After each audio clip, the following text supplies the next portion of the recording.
अस्सलाम वालेकुम दोस्तों, तुसी देख रहे हो हसीन पंजाब टीवी ते मैं तुहाडा मेज़बान अमीर हमज़ा। दोस्तों, सब तो पहले अपने चैनल हसीन पंजाब टीवी नूं करो सबसक्राइब ते नाल लगे बैल दा बटन दबाओ ताकि साडी हर नई आने वाली वीडियो साडे वीरां तक आसानी नाल पहुँच सके और तुसी वो वीडियो देखो सब तो पहले। अज जनाब अपने वीरां भरावां वास्ते एक गां दी वीडियो लैके हाज़र होए हैं।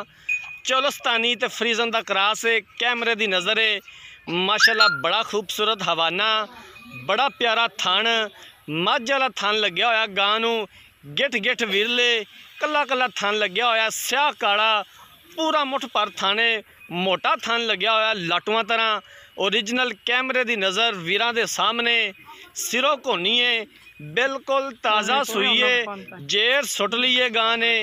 कैमरा मैन साहब तसल्ली करवा रहे ने, बड़ी खूबसूरत माशाल्लाह, वेल चंगी, कद चंगा, खूबसूरत घर दी गां है, किसी व्यापारी दे कोल नहीं हैगी, घर दा उन्हां दा जानवर है। दूसरा सुवा हूण सूई है, वच्छा दिता गां ने, वच्छा भी बड़ा खूबसूरत है माशाल्लाह। 30+ दुध दा रिकॉर्ड है गां दा, 30+ दुध की गारंटी है मालकां दी कि इंशाअल्लाह ताला साडी गां 30 किलो दुध ना करे तो जनाब असी जिम्मेदार हैगे हाँ।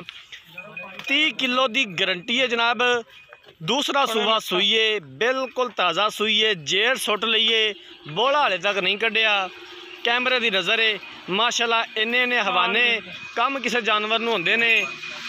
हसीन पंजाब टीवी की कोशिश होंदी है कि हर रोज़ अपने वीरां भरावां वास्ते अनमोल और अच्छे जानवर की वीडियो लैके आइए और लैके आई दी भी है। अपने वीरां भरावां नूं अच्छे जानवर दिखाई देने, खूबसूरत जानवर दिखाई देने। 3,80,000 रुपया इनकी डिमांड है। प्यार मुहब्बत हो जाएगा और असीं इंशाअल्लाह ताला करवावांगे जिथों तक हो सकिया।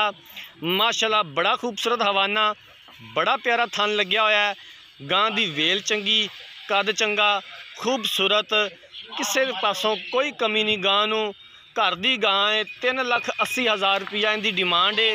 30 किलो दुध की मालकां की गारंटी हैगी है। दूसरा सुवा हुण सूई है, पिछे दे वच्छा है।